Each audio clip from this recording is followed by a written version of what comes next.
Salut à tous, j'espère que vous allez bien et que vous êtes en forme pour cette nouvelle séance de mobilité. Aujourd'hui, un nouveau travail de flow, donc une routine où vous allez enchaîner des exercices que vous connaissez déjà, mais où vous allez les enchaîner de façon assez fluide et assez naturelle. L'idée de ce type de travail, tout simplement échauffer une zone en particulier, même si vous allez voir que d'autres zones vont être échauffées en même temps, le bas du dos, les hanches, etc. Mais aussi tout simplement travailler votre mobilité pour ces zones-là, donc la partie thoracique, le bas du dos, les hanches, mais de façon un petit peu plus ludique, sans être fixé sur un nombre de reps précis ou sur un temps de travail précis, sur des exercices très figés et très rébarbatifs. Même précision que sur la séance d'hier, qui était aussi un flow, tous ces exercices sont enchaînés d'une façon bien précise, mais vous pouvez changer l'ordre des exercices, vous pouvez en rajouter, vous pouvez en retirer, vous pouvez modifier les exercices que je vais vous présenter aujourd'hui. Bref, il faut que ça devienne naturel pour vous, il faut que vous vous sentiez bien avec ce flow. Allez, on voit ce que ça donne.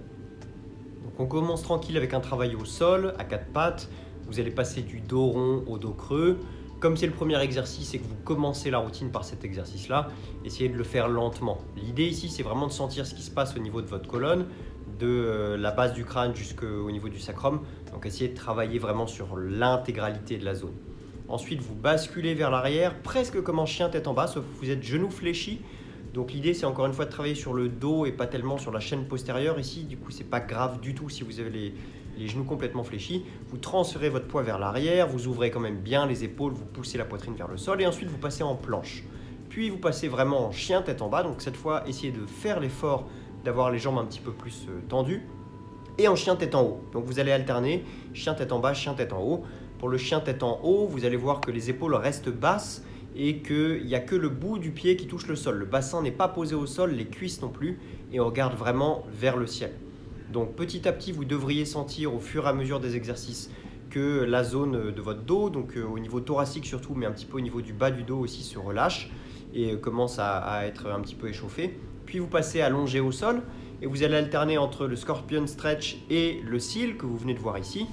Vous alternez l'un puis l'autre. L'avantage, c'est que vous pouvez passer d'un côté à un autre en vous arrêtant au milieu quand même pour travailler sur votre chaîne antérieure un petit peu et sur le bas de votre dos toujours. Encore une fois, tous ces exercices sont enchaînés d'une certaine façon aujourd'hui, mais vous pouvez changer complètement la façon dont ils sont enchaînés. Donc vous pouvez rajouter, modifier, retirer des exercices. Ce qui compte, c'est que ce soit fluide et naturel pour vous, que vous compreniez ce que vous faites et que vous n'ayez plus à réfléchir au bout d'un certain temps. Ensuite, vous allez basculer sur le flanc et vous allez travailler toujours au niveau thoracique et au niveau de vos épaules. Donc les deux genoux sont proches l'un de l'autre, vous êtes genoux fléchis, hanches fléchies et vous essayez de rapprocher au maximum votre épaule et votre omoplate du sol. Puis vous pouvez basculer de l'autre côté et faire le même type d'exercice. Donc évidemment, à chaque fois qu'il y a un exercice qui est plutôt en unilatéral, pensez bien à intégrer l'autre côté dans votre flow. Ensuite, vous pouvez revenir assis sur les fesses, les genoux fléchis, les plantes de pied qui se touchent et vous allez passer vos bras sous vos jambes pour venir attraper vos pieds et vous relâcher au maximum. Ici, c'est vraiment une position statique. Vous pouvez prendre un petit temps de pause dans votre flow. Puis vous passez en squat et vous allez basculer sur une main vers l'arrière pour passer en demi-pont. Donc c'est un exercice qu'on a déjà fait dans des séances de mobilité précédentes, notamment quand on préparait sur le pont. Donc n'allez pas trop loin, travaillez sur l'amplitude qui vous convient, ne forcez pas trop. Et ensuite, vous pouvez revenir en squat et enchaîner sur des exercices à nouveau que vous connaissez par cœur. Donc le travail qu'on intègre normalement dans la routine de squat que vous connaissez très bien, qu'on fait en début de séance, en ouvrant vers le ciel vos bras. Ensuite, vous passez vos mains sous vos pieds. Et si vous arrivez, vous essayez de tendre les jambes le plus haut possible en essayant d'arrondir le dos. Et quand vous êtes en bas du squat, vous essayez de vous redresser au maximum. Encore une fois, vous devriez sentir au fur et à mesure que votre dos se débloque et que vous vous sentez bien, que cette zone-là n'est pas rouillée et que vous êtes prêt à travailler ensuite sur cette zone-là. Ensuite, des exercices qu'on avait fait il y a très longtemps en début de confinement, un travail sur le niveau thoracique de votre colonne vertébrale avec les bras croisés devant vous. Donc vous avez des flexions et des extensions et des rotations.